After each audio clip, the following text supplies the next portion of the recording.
প্রায় 1000 মানুষের অংশগ্রহণে হাতিরঝিলে অনুষ্ঠিত হয়ে গেল ফ্যামিলি রানার্স মিনি ম্যারাথনের দ্বিতীয় এডিশন। অংশগ্রহণকারী এবং আয়োজকরা জানালেন, পরিবারের সবার সুস্থতা দিতেই পারে সুখী জীবনের নিশ্চয়তা। হেমন্তের ভোর, রাজধানীর বেশিরভাগ মানুষ যখন গভীর ঘুমে আচ্ছন্ন, তখন হাজারো নারী, পুরুষ, শিশু জড়ো হয়েছেন হাতিরঝিলে। ছিলেন প্রবীণরাও।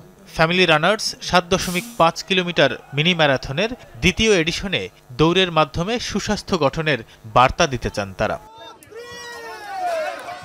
500 মিটার দৌড়ে অংশ নিয়েছে শিশুরাও।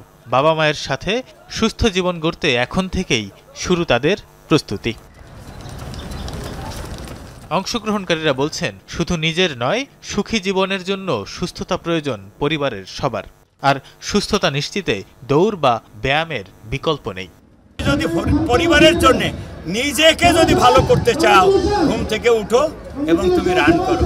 রানের কোনো বিকল্প নেই। প্রত্যেকটা মানুষের অ্যাটলিস্ট 30 থেকে 40 মিনিটস এভরিডে রান করা উচিত, অ্যাটলিস্ট হাঁটা উচিত। আমি যখনই রান করি বা সাইকেলিং করি, আমি আমার বাচ্চাদেরকে নিয়েই বের হই। তো আমার মনে হয় যে এটাতে আমাদের একটা বন্ড তৈরি হয়, একটা গুড বন্ড তৈরি হয়। It keeps me active, it keeps me looking forward to these marathon events and I just love it. আমরা দৈনন্দিন জীবনে সুস্থতার জন্য রানের বিকল্প নেই। আমার 66 ইয়ার্স চলতেছে। আমি সুন্দর 7 কিলোমিটার দৌড়েছি, অনেকের আগেই আসছি। তো আমি মনে করি আমাদের যারা ইয়ং আছে, যারা পরবর্তী যন্ত্র আছে, তাদের এইটা প্র্যাকটিস করা উচিত।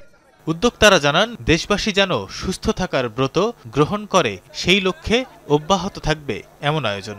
আমরা চাচ্ছি বাংলাদেশের প্রত্যেকটা ফ্যামিলি যেন স্বাস্থ্য বিষয়ক সচেতনতার মধ্যে দিয়ে থাকে। আমরা যখনই ইভেন্টে আসি, তখন কিন্তু অনেক পরিবার আমরা একসাথে হই। এই যে পরিবারগুলো আমরা একসাথে হই, আমাদের মধ্যে একটা ভ্রাতৃত্ব বন্ধন তৈরি হয়। যখন আপনি ফ্যামিলিতে একসাথে থাকবেন, আপনার শুধু একা ফিট থাকলে হবে না, আপনার ফ্যামিলির সবাইকে নিয়ে ফিট থাকবেন। আমরা চাচ্ছি যে যাতে পরিবার নিয়ে আমরা ভালো থাকতে পারি, সুস্থ থাকতে পারি।